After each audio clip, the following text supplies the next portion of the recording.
અંકલેશ્વર નગર સેવા સદનની બજેટલક્ષી સામાન્ય સભા ઇન્ચાર્જ પ્રમુખ ભાવેશ કાયસ્થની અધ્યક્ષતામાં યોજાઈ હતી। સભામાં નગરપાલિકાનો વર્ષ 2026-27 માટેનું ₹108.45 કરોડનું બજેટ બહુમતીના આધારે મંજૂર કરવામાં આવ્યું હતું। અંકલેશ્વર નગરપાલિકાની સામાન્ય સભામાં વર્ષ 2026-27 માટેનું અંદાજિત ₹108.45 કરોડનું બજેટ બહુમતીના આધારે મંજૂર કરવામાં આવ્યું છે। ઇન્ચાર્જ પ્રમુખ ભાવેશ કાયસ્થની અધ્યક્ષતામાં યોજાયેલી બેઠકમાં બજેટને લઈ શાસક અને વિપક્ષ પક્ષ વચ્ચે તીવ્ર વાદ વિવાદ જોવા મળ્યો। નવા કરવેરા લાદવામાં ન આવતા નગરજનોને તાત્કાલિક રાહતનો સંદેશ મળ્યો છે, પરંતુ વિપક્ષે બજેટની વ્યવહારિકતા અને અમલીકરણ અંગે ગંભીર સવાલો ઉઠાવ્યા છે। નગરપાલિકાના બજેટ મુજબ આશરે ₹90.88 કરોડની આવક સામે ₹99.70 કરોડનો ખર્ચ દર્શાવવામાં આવ્યો છે, જ્યારે લગભગ ₹8.75 કરોડનું પુરાંતવાળું બજેટ રજૂ કરવામાં આવ્યું છે। આંકડાઓ દર્શાવે છે કે વિકાસ કાર્યો માટે વધારાનો ખર્ચ કરવાનો પ્રયાસ કરવામાં આવ્યો છે, પરંતુ આવકની તુલનામાં ખર્ચ વધારે હોવાથી નાણાકીય સંચાલન અને અમલીકરણ અંગે પ્રશ્નો ઊભા થાય છે। બજેટ રજૂ થતાં જ સામાન્ય સભામાં રાજકીય તણાવ જોવા મળ્યો। વિપક્ષ કોંગ્રેસે બજેટને આંકડાની માયાજાળ ગણાવી શાસક પક્ષ પર વિકાસના નામે માત્ર કાગળ પર જ યોજના રજૂ કરવાનો આરોપ લગાવ્યો। શાસક પક્ષે વિપક્ષના આક્ષેપોને નકારી કાઢતા જણાવ્યું હતું કે નગરના વિકાસ માટે જરૂરી યોજના રજૂ કરવામાં આવી છે અને વિપક્ષ વિકાસ કાર્યોમાં સહકાર આપવાને બદલે માત્ર રાજકીય વિરોધ કરી રહ્યું છે। સ્થાનિક સ્વરાજ્યની સંસ્થાઓની આવનારી ચૂંટણીઓ પહેલા યોજાયેલી અંતિમ સામાન્ય સભા હોવાથી બજેટને રાજકીય દ્રષ્ટિએ પણ મહત્વપૂર્ણ માનવામાં આવે છે। આવનાર સમયમાં આ યોજનાઓ કાગળથી બહાર આવી જમીન પર ઉતરે છે કે નહીં, તે જ આ બજેટની સફળતા અને નગરપાલિકાની કામગીરીનું સાચું મૂલ્યાંકન નક્કી કરશે। અંકલેશ્વર નગરપાલિકાના સભાખંડની અંદરમાં આજે જનરલ બોર્ડનું આયોજન થયું હતું। 1 થી 42 સુધીના કામો હતા। તેની અંદરમાં જે ગઈ ફેરી 1 જ મિનિટની અંદરમાં બોર્ડ નવા પ્રમુખ જે હતા અમારા એક દિન કા સુલતાન, એણે 1 જ મિનિટની અંદરમાં બોર્ડ પૂરી કરેલી હતી અને જે બોર્ડની અંદરમાં કામો થયા તે કાર્યરત બી થઈ ગયા। એટલે 100% 37-70નો ગુનો દાખલ થાય છે અને બધા પર વસૂલી આવશે અને આ જે બોર્ડ આ બોલાવેલી હતી જે 1 મિનિટની અંદર તે કેન્સલ થશે।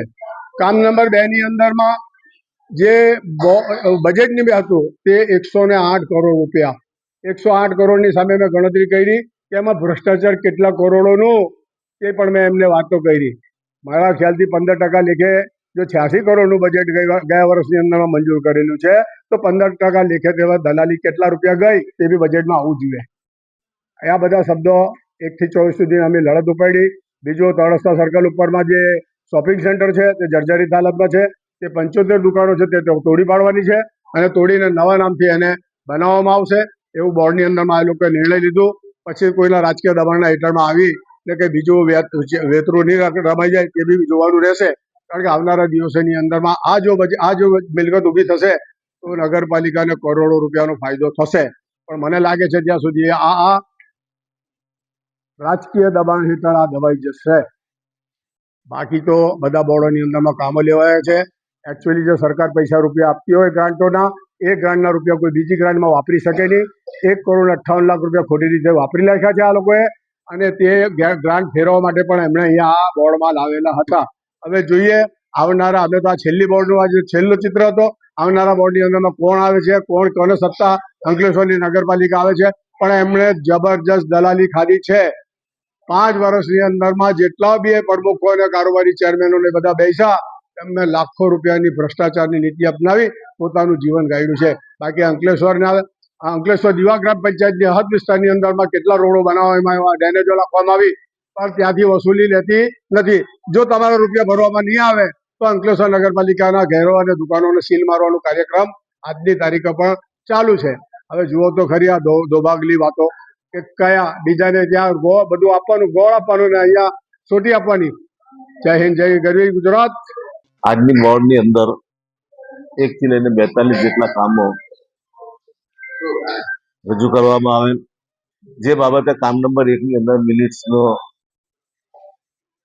અમારા દ્વારા વિરોધ કરવામાં આવેલ છે।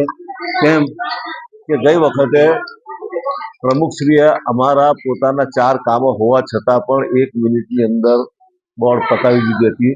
એટલે કે એટલા બધા કામોની અંદર ખરેખર લોકશાહીની રીતે જો જોવા જાઓ તમે, એની અંદર ચર્ચા કરવાની હોય છે અને આ પણ એક સંસદના પટલ જેવું હોય છે, જેવું લોકશાહીની અંદર સંસદમાં લોકસભા અને રાજ્યસભામાં જે રીતે ચર્ચા થઈને જે બધું પાસ થાય છે, એ રીતે વિપક્ષને કોઈ મોકો નહીં આપ્યો, વિપક્ષને કોઈ રજૂઆત નહીં કરી અને 1 મિનિટની અંદર બોર્ડ પતાવી દેવામાં આવેલ, જે ગેરકાયદેસર અને બંધારણની વિરુદ્ધનું કામ કરવામાં આવે।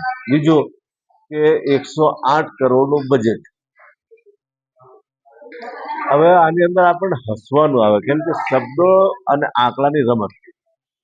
કે બજેટ પહેલા તો કોઈને કઈ ખબર પડે જ નહીં, અને પહેલા અમારા આજે દિવ્ય ભાસ્કરની અંદર આવી ગયેલું છે કે કોઈ વેરા વધે નહીં. આ બજેટ લીક થઈ કઈ રીતે થયું? બજેટ ખરેખર લીક નહીં થાય તો આ બજેટને લીક કઈ રીતે કર્યું? અને આ બજેટ ખાલી આ બધા ઝાંસા છે, આંકડાની રમત છે. અને 108 નો આંકડો એટલા માટે લાવ્યા કે 108 ની અંદર આ વખતે છેલ્લું બળ હતું એટલે સભ્યોને 108 બોલાવીને રવાના કરી દીધા. બીજું કે એટલા બધા કામો છે કે જેની અંદર અમે વિરોધ પણ કર્યો છે. હવે રિપેરિંગ અને નહીં જેવા કામો આ લોકો બોર્ડમાં લઈને આવે છે, એની અંદર અમને પણ શરમ આવે છે પક્ષને કે આ ખરેખર તો આ કામો બોર્ડમાં લેવાય જ નહીં.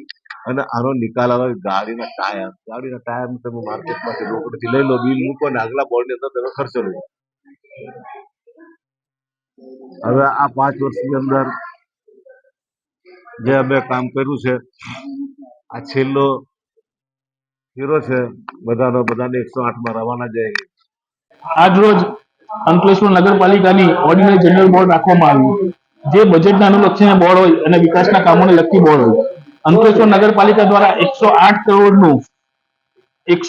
45 લાખ રૂપિયાનું પૂર્ણાંકવાળું બજેટ રજૂ કરવામાં આવ્યું, જેમાં ઓપનિંગ ઉઘડતી સિલક તરીકે 17 કરોડ 56 લાખ 65 હજાર અને આવક 90 કરોડ 88 લાખ 35 હજાર અને ખર્ચ એની અંદર ટોટલ ખર્ચ આવે છે 99 કરોડ 70 લાખ, એમ કરીને 8 કરોડ 75 લાખની પૂર્ણાંકવાળું બજેટ રજૂ કરવામાં આવ્યું. આમાં શહેરને નવા આયામો જેવી રીતના કે સ્પોર્ટ કોમ્પ્લેક્સ, આઇકોનિક રોડ, નવા સર્કલો, નવા એન્ટ્રી ગેટ અને શહેરના વિકાસ અને સ્વચ્છતા માટેના કામો પર ભાર મૂકીને નવા બજેટને આયોજન કરવામાં આવેલ છે. બીજું એક અંકલેશ્વર નગરના નાગરિકોને એક સેવા સેતુના કાર્યક્રમ માટે તારીખ 11 રોજ અંકલેશ્વર ડિસ્પેન્સરી ખાતે નીચે વોર્ડ નંબર 1 થી 5 નો સેવા સેતુ રાખવામાં આવેલો છે, જેનો સમય સવારે 9 થી સાંજે 5 કલાક સુધીનો હશે. અને બીજો સેવા સેતુ 20 તારીખે મા શારદા ભવન ટાઉન હોલ ખાતે વોર્ડ નંબર 6 થી લઈને 9 નો રાખવામાં આવેલો છે, એનો બી સમય સવારે 9 થી સાંજે 5 નો હશે, જેના નાગરિકો લાભ લે એવી અપીલ કરું છું.